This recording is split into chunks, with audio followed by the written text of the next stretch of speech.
What is going on, you guys? It's your boy, Sticky Fingers here, and we are back with episode 48 of the video game therapy series. I'm in a new location, back in the Big Apple, back in the city, and my place does not have AC, so I have a choice, at least when recording this, either to turn my fan on. It sounds like a jet engine. It really is probably one of the loudest fans I've ever seen. Thankfully, it is pretty powerful. I guess that's the good news. But the other option would be to have it off and to be sweating while recording this, because there is not much else in this world that is more uncomfortable than sweaty fingers on a keyboard.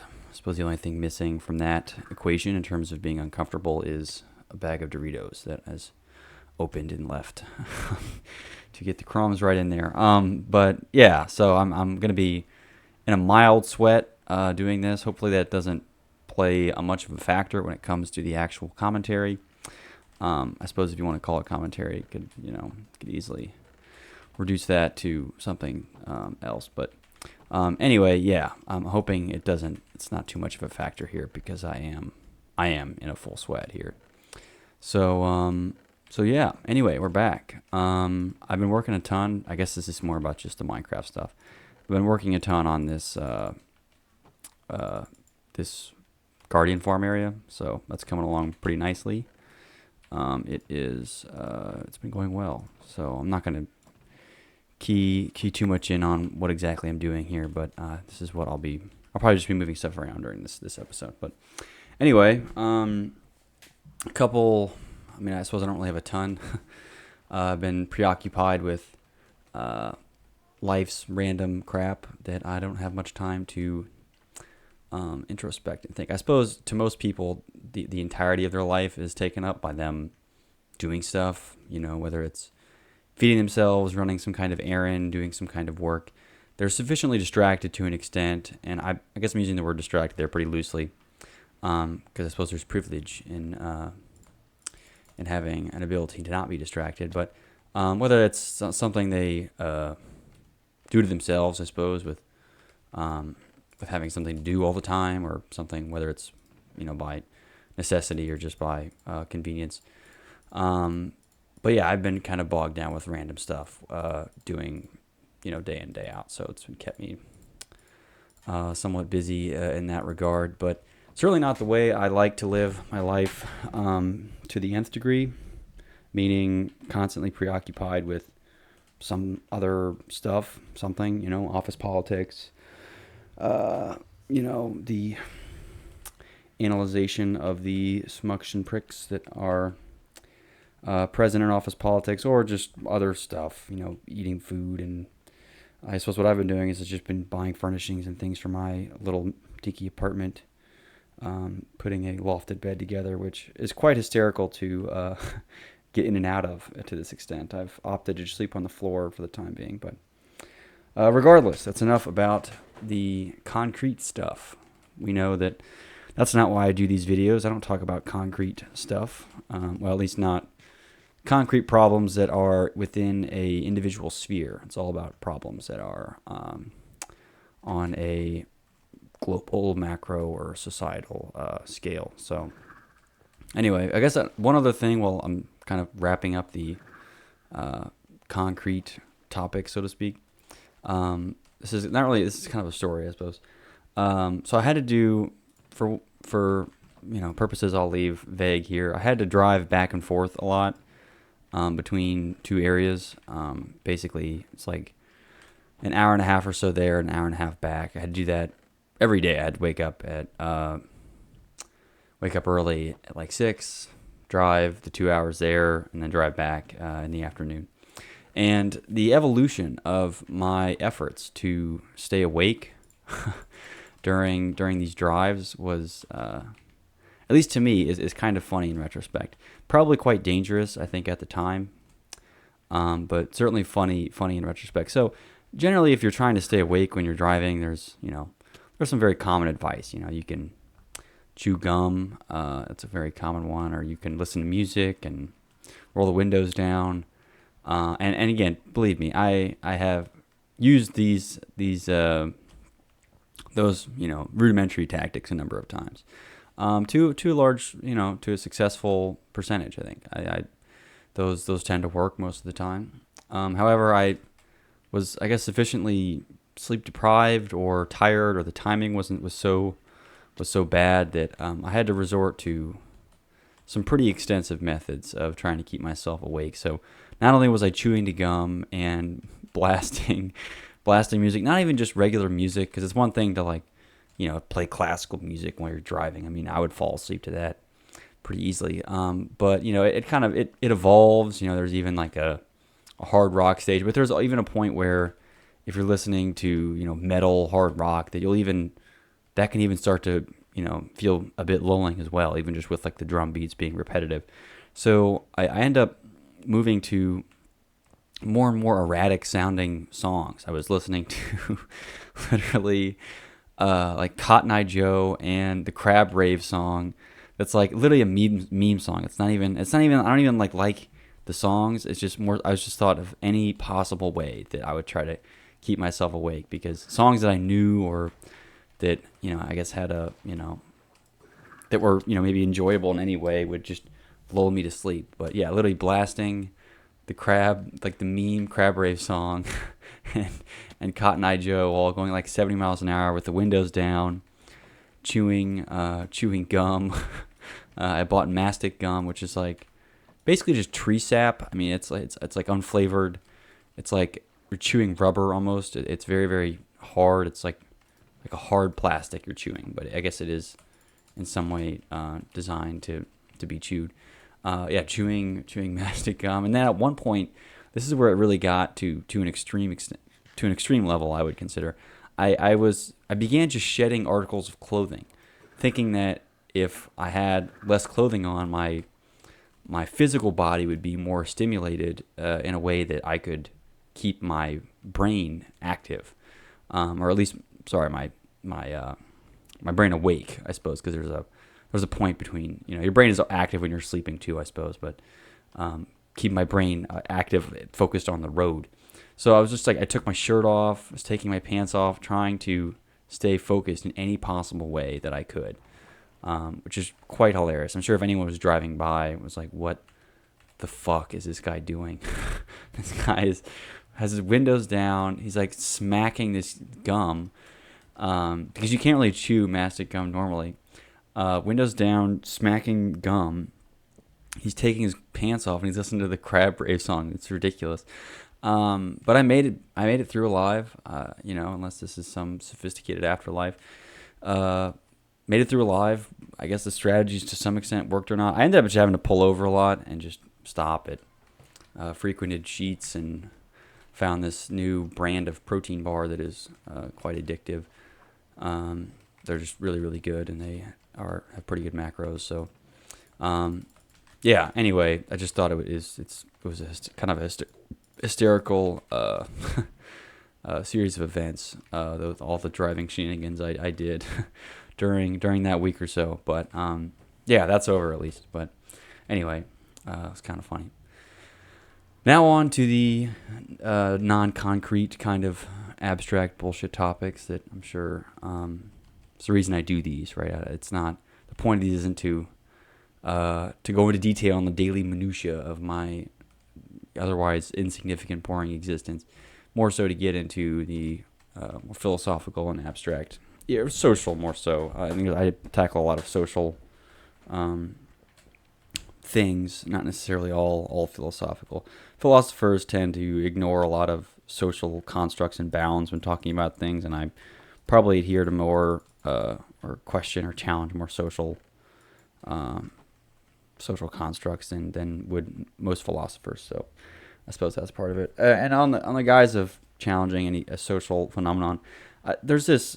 I'm not sure if it's like a replicable thing. People do it because they see other people do it, or they do it because they genuinely want to do it, or they do it for, I don't know. I'm not even sure. There's this certain air of, I guess, having enough money to travel, right? The traveling whole thing, right? You get a bunch of money, you get this fancy job, and so the next thing you have to do is you have to go travel, right? You got to go to these third world countries. You got to go to these random countries. Got to hike the mountains. Attend the bonfire, picnics, whatever.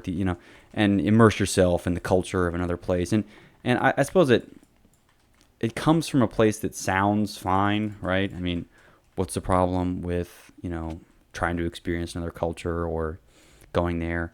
The issue is, I think a lot of the countries themselves, or especially the places that people are visiting, even if you try to be this underground, go to this, a not well known area, especially if you don't speak the language, you're a tourist, right? I guess touristing around, parading around with your money, I don't really put it on a different scale than going to Disney World, right? I think there's some level of sophistication people give to traveling to, I went to, I don't know, Israel or something. It's like, okay, well, you don't speak their language. You don't have any, if you don't have any family there or something, you're just going there to like experience the culture. And I think part of it is because you kind of put yourself on this Dunning-Kruger, knowledge spectrum where if you've never been to a place, you've almost no interaction with any of it. You can hopefully, again, if you have some amount of nuance, you plead this like, okay, I don't know anything about them, right? And I've never been to Israel, so I'm not going to say jack shit about anyone there or make any generalizations about the culture. I have no clue, okay, right? I can read it about it in a book, but I have no clue, right? But the moment as some most of the time it's a well-off white person, not that matters, but that's the demographic. They go off and then they spend like a week there or something. They hike the mountain and then they, attend the bonfire or they eat like a falafel or something. And then all of a sudden they're, cultured enough to talk, to say anything about like Israeli people or, they make some generalizations about something. I don't know. It's obnoxious and it's stupid. I think it is not, it doesn't, you're just putting yourself, again, we're talking about the Dunning-Kruger curve, you're putting yourself farther away, enough to be dangerous kind of thing, right? It's like if you take, the first half of an economics course, all of a sudden you think you have, the world economy figured out. And you can be like, well, it's easy, just, tax people more or something like that. And you come to these really stupid conclusions because again, what you've seen of it, if we're thinking about it in terms of your percentage of exposure, my percentage of exposure is 0, right? And I know it's 0, so there's no reason for me to go off spouting about, the interpersonal dynamics of differences between Israelis and Americans, whatever. I have no grounds to speak on because I'm an idiot. I've never been there, whatever. But then if someone, goes and takes a vacation there, and they spend a week there, right? Maybe they talk to a local for 10 minutes or they Google Translate, talk to some clown with, whatever in their language. All of a sudden, they might think that they have like a 1% or a 2%, understanding of their culture and their whatever. When in reality, they probably have a 0.0001%, which is, I mean, statistically significant speaking, is 0, right? They have more or less the same awareness of that I have, which would be 0. But then they can, parade around. Maybe if they're even grandiose, they might say, "Oh, I have 10% understanding of how it works." Or that I spent a month in Israel. I know the ins and outs. No, okay, you don't. You never will. No amount of you buying all the tourist attractions there and paying for some clown. It doesn't work like that. It doesn't work like that. So it's frustrating to me that people think that they have been to a place or they, again, had the equivalent of taking, one economics course. All of a sudden they think they know, everything about everything when it comes to how money works. It's like, that's not even close. And you'd almost be better off having never taken any of it. And the same with the traveling part. I suppose I get it if you're want to go to Kilimanjaro and hike it or something like that.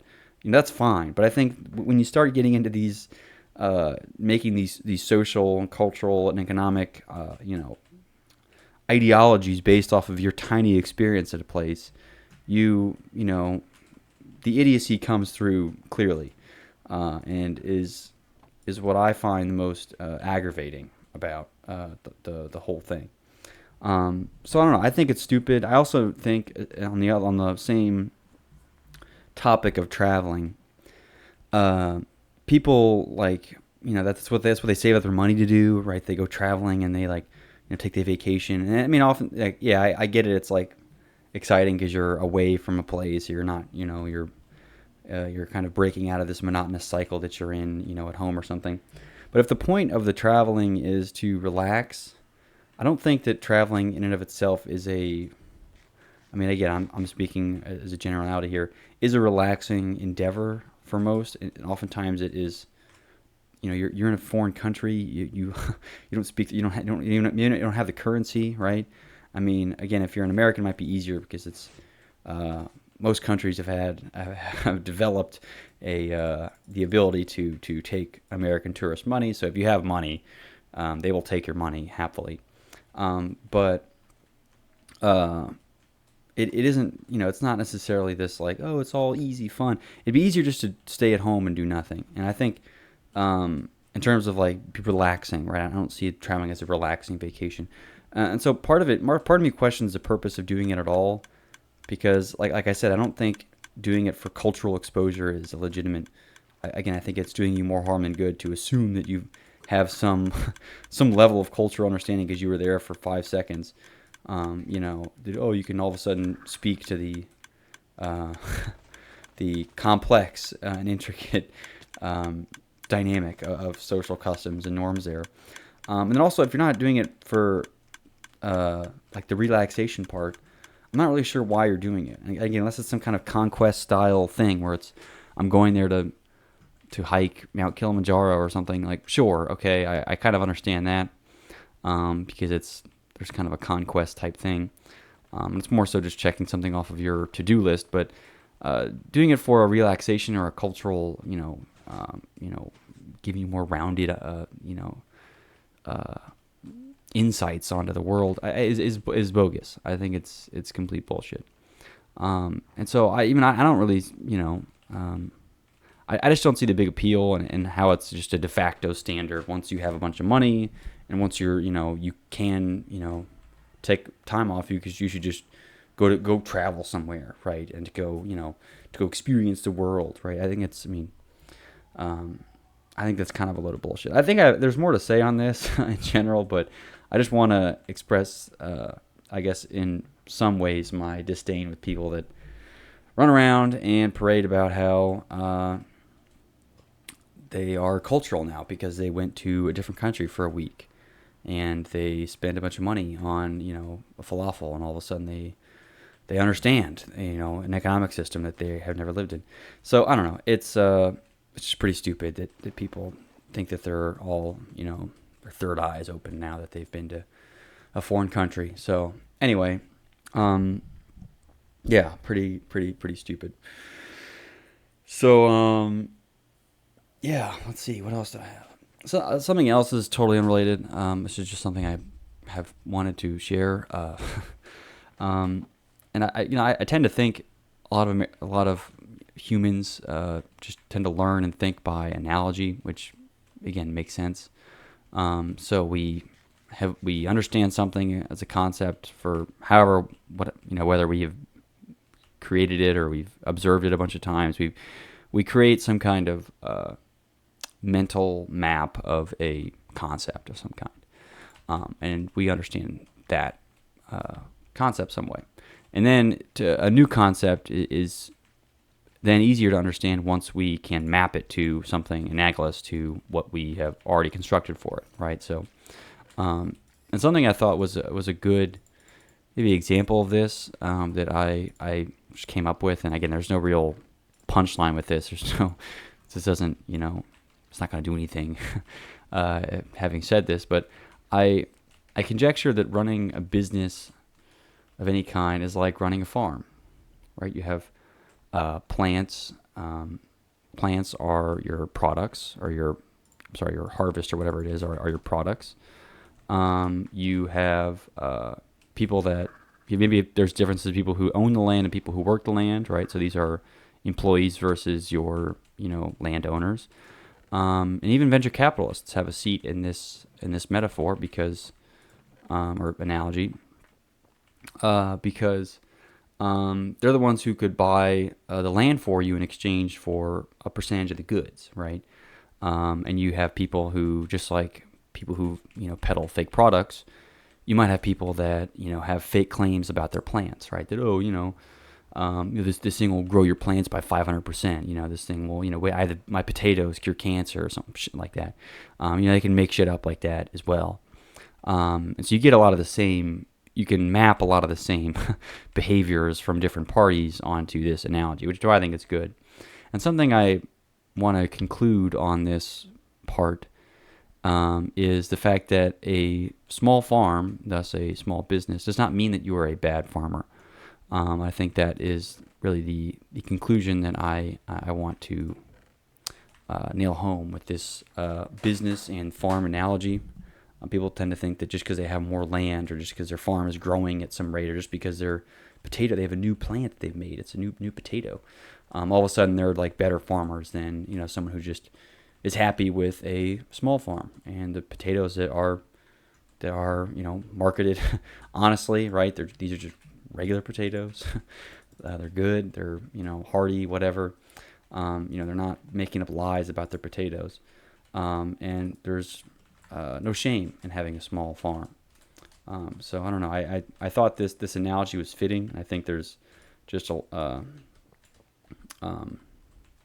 there's a lot you can connect with this with that analogy. So I don't know. I suppose that was just something I had on my list for a while, and it wasn't really related to anything else that I've talked about. So I figured it was worth me sharing, even briefly. So anyway, next I want to talk about money, because why not? Everyone talks about money. That's kind of it's almost another language now that we speak, is just speak in terms of money, dollars and cents. And I kind of pivot between a zero and a non-zero perspective on money as a holistically. Because on one sense, I truly don't care about it as a material item, right? I understand that there's you can ascribe different value to people, worship it as this all-purpose to life, which is fine. That's their thing. I think it's stupid, but again, that's their thing. And so part of me wants to just almost reject it wholly, right, and say it's stupid. I don't care about it at all. I have no interest in caring whatsoever about money at all, unless that's kind of the zero level of care, or zero amount of fucks given about the money. But the other me also, like, you almost can't do it. You're not really allowed to, I suppose, and I mean that in the sense that because you're born somewhere and you are thus a citizen of somewhere, right? Even if it's, I suppose there's not really any more remote tribes, right? You can't really be born in some remote tribe that's self-sufficient and is almost pre-agrarian.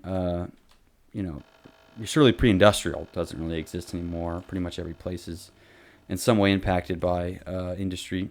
So you have to participate in some kind of social exercise. And money is just the language in which these things are all structured upon. And you're not really, short of you being a bajillionaire and allowing yourself to say, well, I don't really care. I don't care about money. It doesn't matter. You can't really do that unless you, again, have enough to never worry about it ever. And I suppose that's also maybe not entirely true, because you can take kind of this Diogenes level approach to it, which is, again, as somebody that I revere that guy is a badass in every sense of the word. And if you don't know who Diogenes is, he's thought to be one of the original, one of the original founders of the ancient Cynics. That's Cynics with a capital C, not lowercase c. But he was this dude. He lived in like ancient Athens, that time period. He lived in like a pios, which is like a swords barrel. And I'm not even kidding. This guy that was his home, was a storage barrel. He didn't like write any texts. It's conjectured that he had essays of some kind, but no one ever has them. He just kind of lived his life in this way that he was very cynical, meaning pessimistic about humans and human behavior, but only because of the socialization that the humans underwent. Right? He thinks that it's not humans themselves that are evil, but it is the socialization of humans, meaning that the society that we created and the social norms that we have and all this, and money would firmly fit into this category. He thinks all that is stupid. He rejected all of it. There's several great stories about Diogenes, why he was so awesome. One of them being that for a while, what he owned, his only possession he had was this like wooden bowl. And he would use it to like scoop out water and stuff from the river or this body of water they lived by. But one day he saw a young boy kneeling by the river and drinking just with his two hands, like cupped his hands and drinking. And he was disgusted with himself. he threw down his bowl and he threw it all away because he didn't realize how materialistic he'd become, that he now needed a bowl to drink water when his hands did just fine. And most days he just kind of enjoyed nature. He just kind of sat in the sun. I guess he begged for sustenance and ate there, but he was just so against the social norms and customs that there's just a lot of great stories. The other one that I'll share that I think is great. It was during the time of Alexander the Great, and he heard about Diogenes and wanted to pay him a visit because he had done, among this, he had done other sort of legendary things. So Alexander the Great visited him and was like, oh, Diogenes, is there, I'm Alexander the Great, yada, yada, yada. Is there anything that I can do for you? And Diogenes, again, he lives out of a barrel, so he's like, doesn't have anything. And obviously, if somebody in the modern age, you'd be like, ooh, I want a jet, I want a car, whatever. He's like, you're blocking my sunlight, can you get out of the way? That was it. And then Alexander the Great supposedly remarked that if he was not Alexander the Great, he would rather be Diogenes. And then Diogenes quickly says that if I were not Diogenes, I would still wish to be Diogenes. Just kind of an ultimate badass. He just doesn't care about any of the stuff that we all cry and all this other stuff and go to work for and all this other crap. He just was so apathetic towards all of it. But the difference between Diogenes as one of the ancient cynics and the modern cynics of today, and this is modern cynics of lowercase c, ancient cynics have the uppercase c. That's how people in the field distinguish them. Modern cynics have a pessimistic view on like humans in general and even of human nature, whereas the ancient cynics like Diogenes believed that there was great good and potential and great positive things that exists in human nature. He wasn't overtly pessimistic about humans. He was only more so pessimistic only on the societal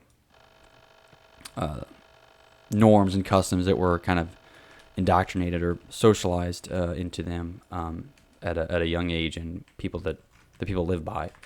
That's really what he took exception to. And I suppose indoctrination is kind of the hard word to use.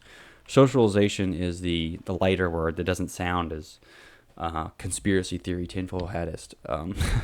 So I use socialization just because it's a little easier to describe that phenomenon instead of saying the indoctrination.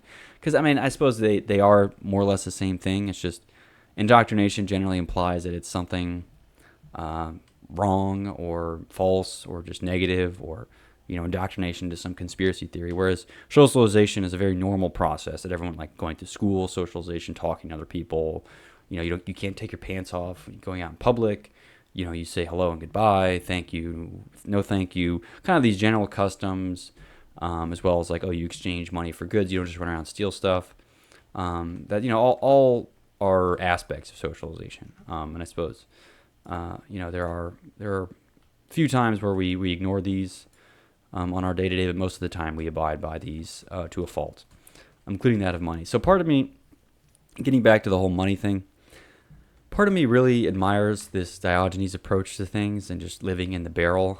So I suppose I don't ever want to find myself complaining or concerned with, I wish I, had a better computer, or better, wish my barrel was bigger, whatever, living barrel that is.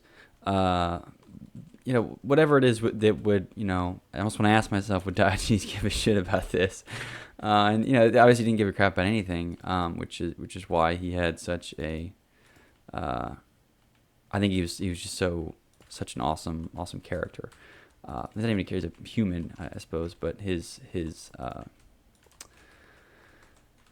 way of doing things was so enviable. And the other side of things is that there are, I'm sure if Diogenes existed today, he would adopt an equal thoughts and feelings, if not more so. He probably has more reasons to be pessimistic than than he did back then, because they were ancient Athens today, Alexander the Great's visit. There's a lot of reasons to not even that many reasons to be pessimistic, but yet that was what he's kind of known for. But he'd have even more reasons to do so today. So I imagine he'd be exactly the same. But I don't know. Maybe it's the socialization that has baked it into me that it's not an entirely enviable strategy to just ignore all of it to the nth degree. There's certainly a lot that you kind of sacrifice with that. I suppose you don't ever really hear about any of his family or if he procreated in any way, so he was a biological failure, I suppose, if you want to think about it that way. And certainly I think more than anything it kind of paints this picture of material success and its importance. I think to the Diogenes extent, it is to him it was literally zero. He did not give a fuck about any of it, to the point where he would just live in a barrel and sit in the sun all day, which doesn't sound too bad. Of course he kind of had to beg for his food, and but he also had this attitude where he would deal with things in these funny ways, which you think I suppose if the other part I want to emphasize about him as a person was that you'd think that somebody in his situation would be, think about if you were thrown into a barrel with a wooden bowl, as your only possession. This is before he threw it away. You'd probably you'd probably cry, you'd probably, try and, work yourself out of it. You'd probably take it, you'd do all this, you'd probably do all kinds of stuff that he never did. He just totally embraced it. He didn't care at all. He was obviously happy. He only didn't envy anything. Alexander the Great visited him and asked, is there anything I can do for you? And he was like, get out of the sunlight. I just,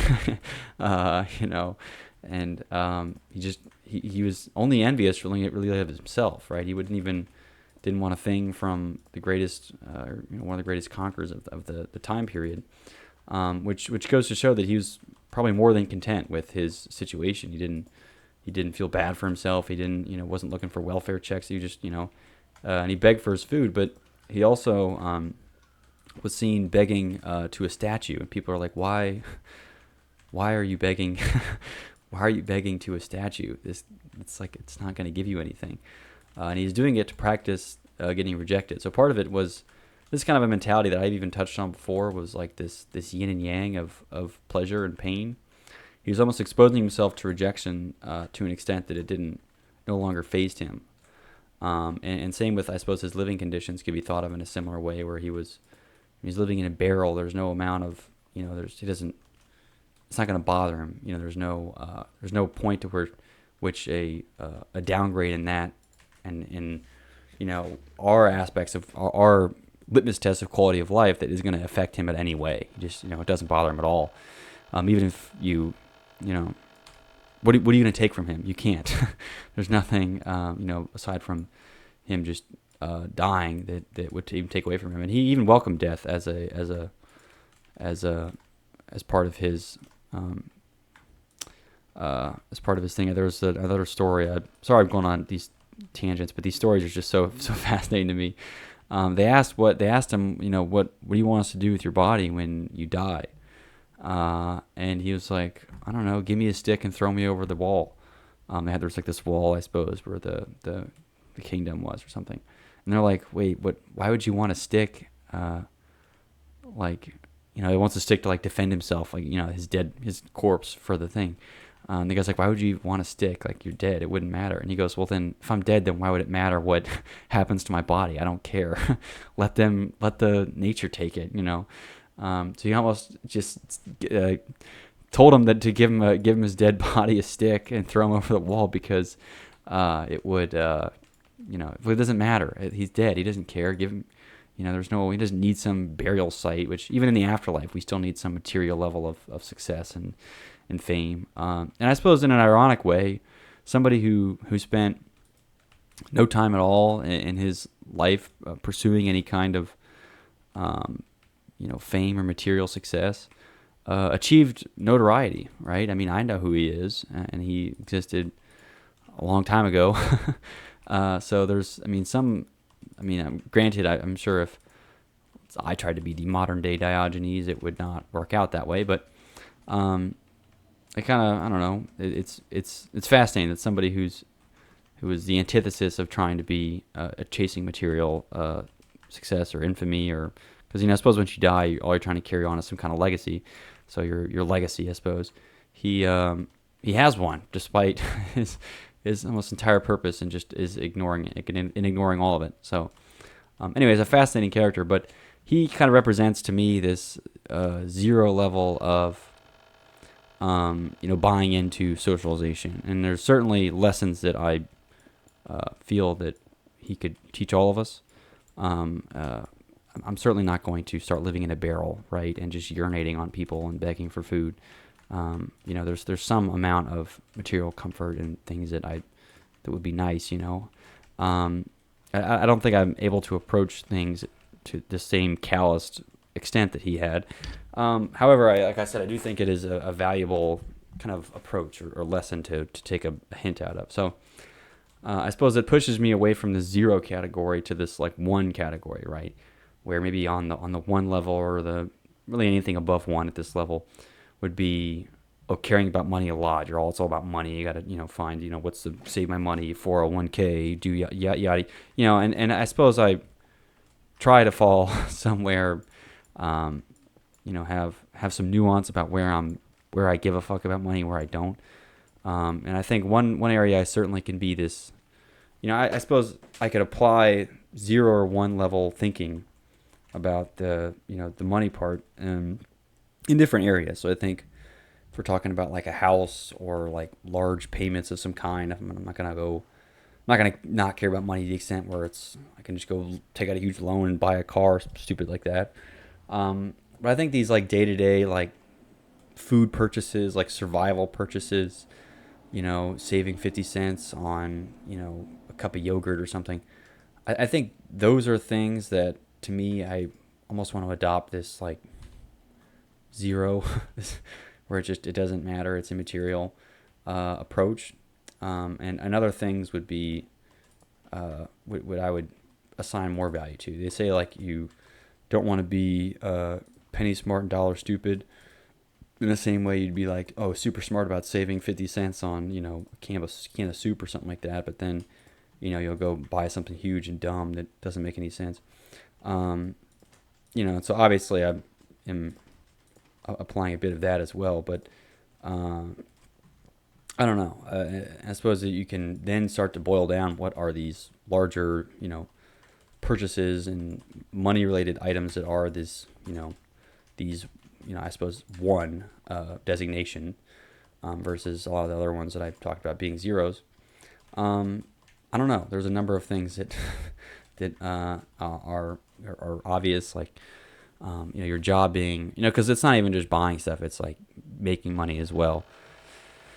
your job or source of income as a one, right? I suppose if I truly didn't care about money, I could, go be a barista or something, and I don't know, find something that I love doing and would do it for no money. But that's pretty stupid. So I suppose I have to apply a one type thinking to things like a career occupation. I suppose because making money and spending it are just opposites of one another. I think it's people that just ignore that all they worry about is how much they're spending and like limiting their spending, but then they don't realize that they're not focused on trying to make any more money in that way.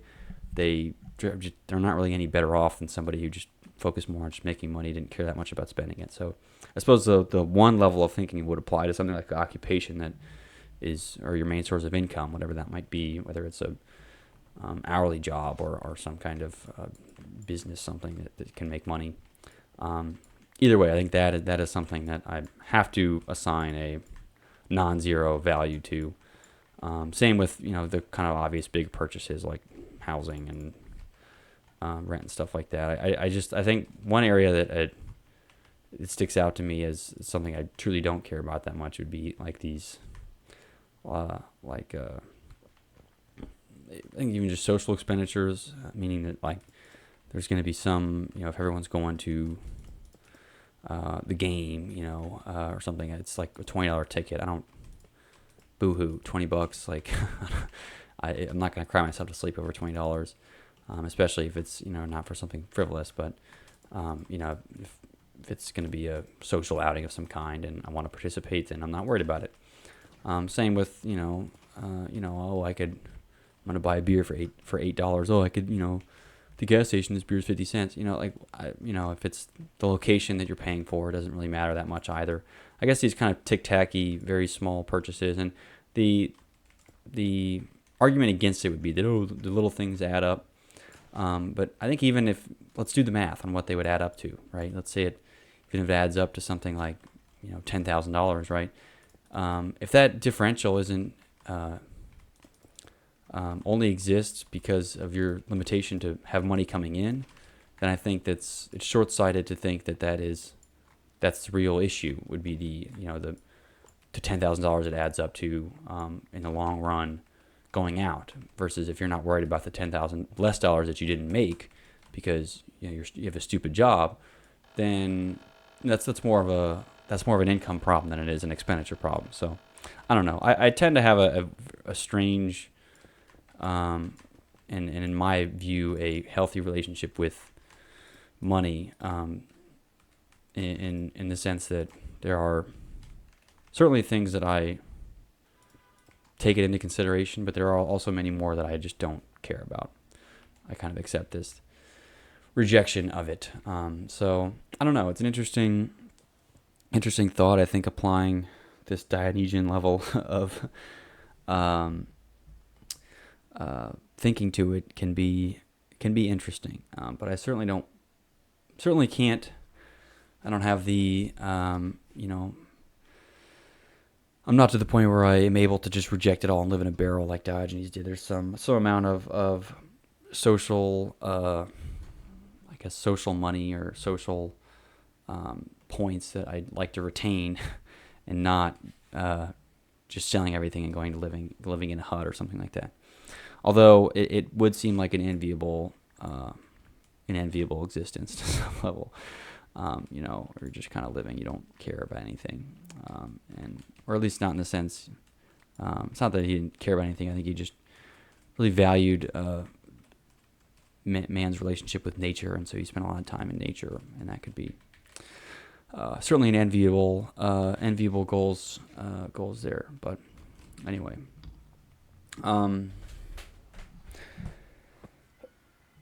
Speaking of people begging for money, I don't know. I think it's worth sharing my opinion on, not that anyone asked or anyone cares, but on giving homeless people money.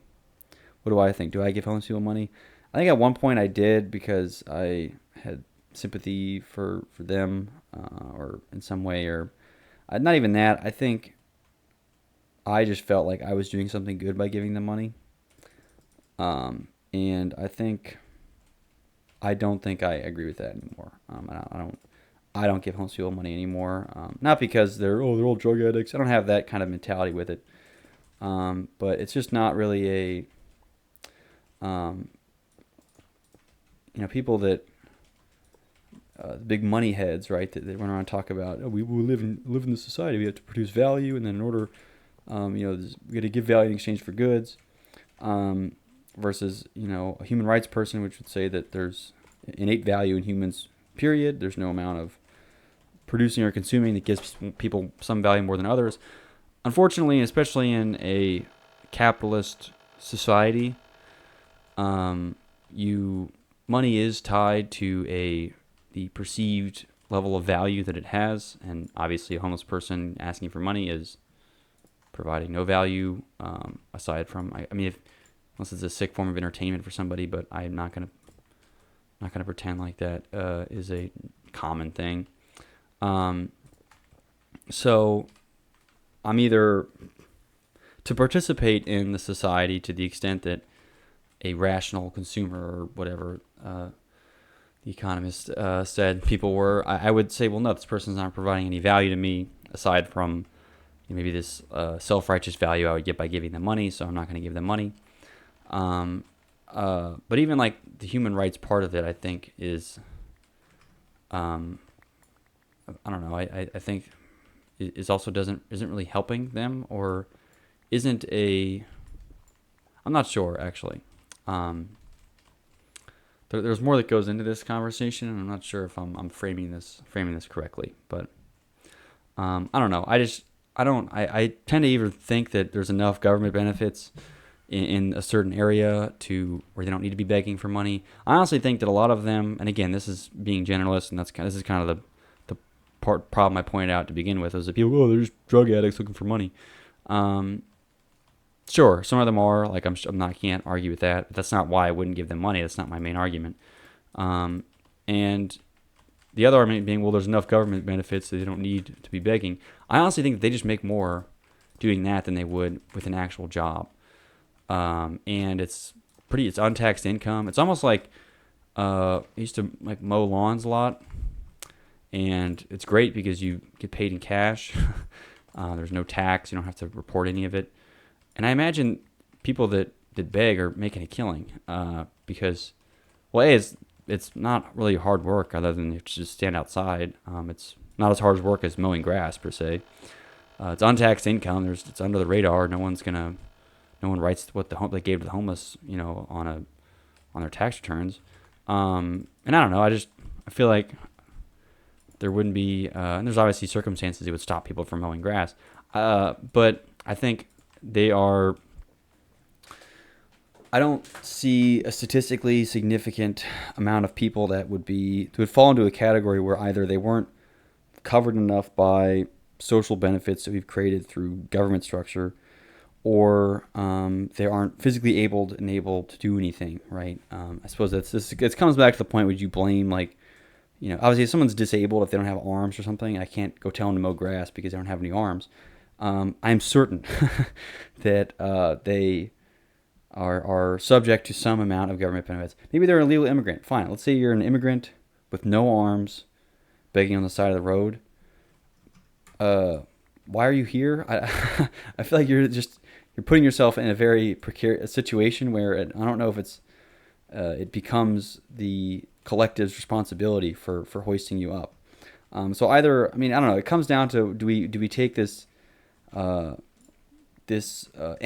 capitalist view on things and say that, if you're not producing value to our society, you are not to be given free money. There's no such thing as a free lunch.